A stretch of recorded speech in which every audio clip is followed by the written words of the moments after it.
listeners. I'm Chris Distefano from MTV's Guy Code, and you're listening to Pavlina's Kidz Place. Hey everyone, this is Pavlina from Pavlina's Kidz Place, and I'm here in Greenwich Village at the Comedy Cellar with comedian Chris Distefano. Hello. Hey, how are you? I'm good, how are you? I'm doing good, just here at Comedy Cellar, best club in town. Yeah. Definitely. Yeah. Awesome. So how long have you been funny?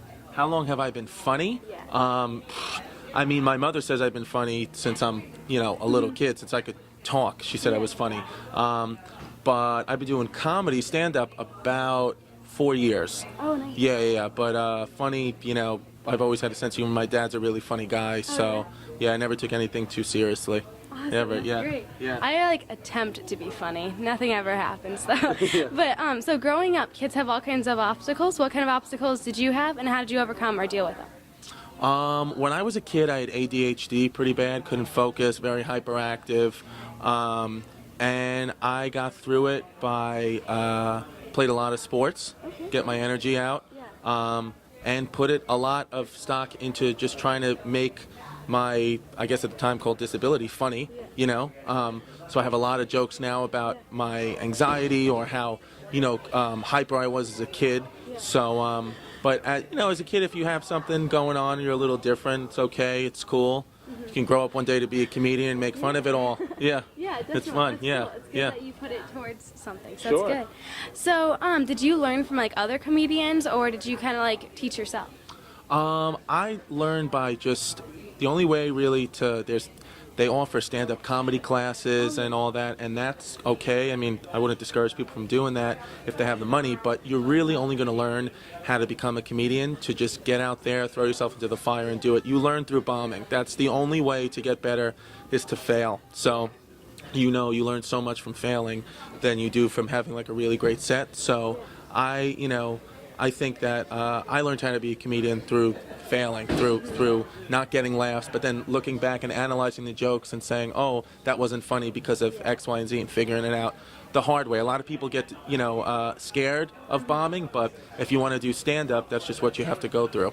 Yeah. Yeah. That's great, though. So how did you come up with your own style with it, though? My whole style of comedy is about my family. It's all autobiographical. So kind of just, looking into myself, looking trying to take situations that at the time, weren't funny in my life and making them funny. Like my dad not being around as much as I hoped, or, my mom being really overbearing. Instead of turning that into a negative, I try to turn it into a positive, make it funny, find the humor in any situation. I always try to do that. If something happens to me, whether it's really good or really bad, I always try to take what's funny out of it, because that's what's going to help you get through it. Yeah. That's great. Awesome. So I watched you on David Letterman, and I thought it was all really great and stuff, but and you were very funny, but I really thought it was cool how you really appreciated it at the end. So was it a rough road getting to where you were now? Well, David Letterman, yeah, I mean, at the end, after, it was a surreal experience for me. It was 5 minutes that flew by in my life, but I tried to remember every second of it, because you don't know when you're ever going to be there again, and it was just such an honor to do it. That's why I said thank you, Mr. Letterman, because it's just such a professional, setting, and he's such a professional guy that I just want to give him the utmost respect. I take a lot of my comedian friends are making fun of me, Mr. Letterman, kiss ass, but it's not it at all. It's just, I just want to show a guy like that so much respect.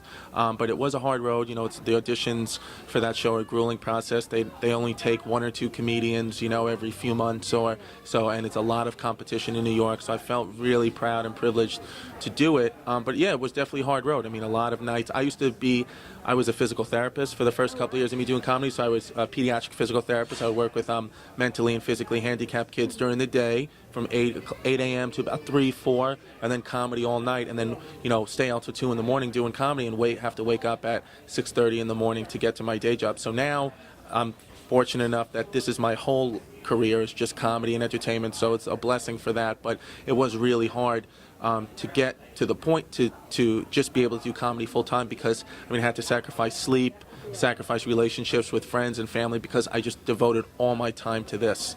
So yeah, it's good. Yeah, that's great.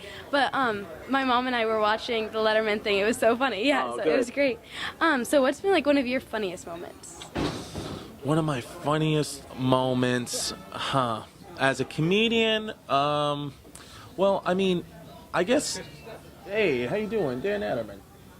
That was everything. This Dan Letterman, Noam, the guys. Dan Letterman's a comedian himself, and Noam's the owner of the club. So probably, I don't know. They gave me a funny look. I don't know. Funniest thing that's ever happened is probably that. Just, owner of the comedy club walking by, being like, "What the hell are you doing with this person with this microphone in your face? I don't know anything about it. You didn't sign any papers, so you're gonna have to wash the dishes after you perform tonight to pay it." So, I mean, with comedians, like, it's hard to pin what's the funniest moment because so much. I feel like the things happen to us every day where we're like, I don't know if it's necessarily like funny things gravitate towards us, or we just have our minds in that funny zone all the time where you may walk past something and be like, oh, that's just, a guy on a unicycle. But to me, I'm like, that guy's on a unicycle, and I'll come up with like these whole scenario in my head.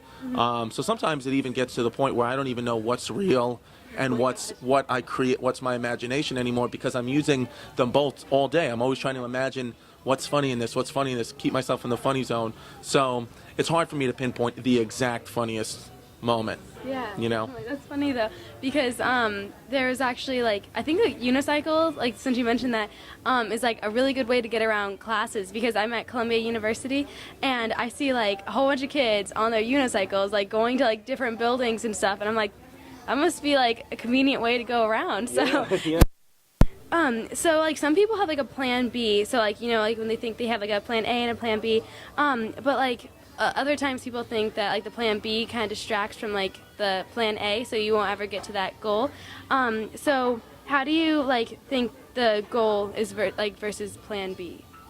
So I mean, my goal in life always was to become a comedian, but I went to graduate school to become a physical therapist, and even though it looked like to my friends and family that being a physical therapist was my plan A, it was always my plan B. And what I mean by that is I wanted to set up a safety net, because you don't just start making money and making a living as a comedian right away. It takes a lot of years of just, going through the trenches. So what I did was I went to graduate school, I got my physical therapy license, and I'll always have it now. So if this ever hits the fan and doesn't work out, I can always go back to becoming a physical therapist. So physical therapy is my plan B, but I had to push it to the forefront like it was my plan A just to get through school. So I think so far my plan A is working out. Hopefully it continues, but if it doesn't, my fallback onto my personal plan B is still a pretty good, gratifying position. So I'm happy with it. Yeah. That's great then. Yeah. So what do you do before or after a set, and do you call it a set? Yeah.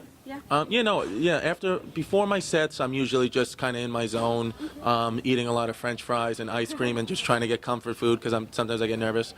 Still, even though I do this 5 times a night, sometimes every night, it's just, you still get nervous. And then after a set, usually I like to walk, I have a set tonight across town, so I could take the train there, but I like to walk, especially before a set, just clear my head, and then after the set, just to calm myself down. I like walking. That's my thing, walking and I guess tweeting. I like walking and tweeting. I like tweeting about how good or bad my set was. Yeah, usually how bad it is, because it takes I'm really always inside my own head. So even if I thought I made mistakes on the David Letterman show, and my mom was like, "Honey, you just have to give yourself some credit once in a while." But I beat myself up, so I'll usually tweet, "Oh, I had an awful set," but it usually wasn't that awful. It was fine. Yeah. Yeah. I understand what you mean with that. So what are your upcoming plans and events? Upcoming plans? Well, I'm on, MTV shows Guy Code and Girl Code, and those seasons they both got renewed. So we're filming Guy Code season 4, Girl Code season 2. I'm on a show on MTV2 called Ain't That America, which starts July 9th at 11:30. I have my own pilot with me and my girlfriend Carly Aquilino from Girl Code. We have our own show that's in development right now. Hopefully, gets picked up. Stand-up gigs, I have a lot of stand-up things, dates coming up. Going to San Diego in the middle of the month for Comic-Con. Guy Code's sending a few cast members to Comic-Con, so that should be cool. And that's it, just a lot of that. And, now I look, now that I got the 5 minutes David Letterman behind me, it's now I just regroup and work on a new 5 minutes for maybe get invited back, to the show. That'd be great. Yeah. Awesome. Well, thank you so much for talking to me. Thanks for having me. I appreciate it.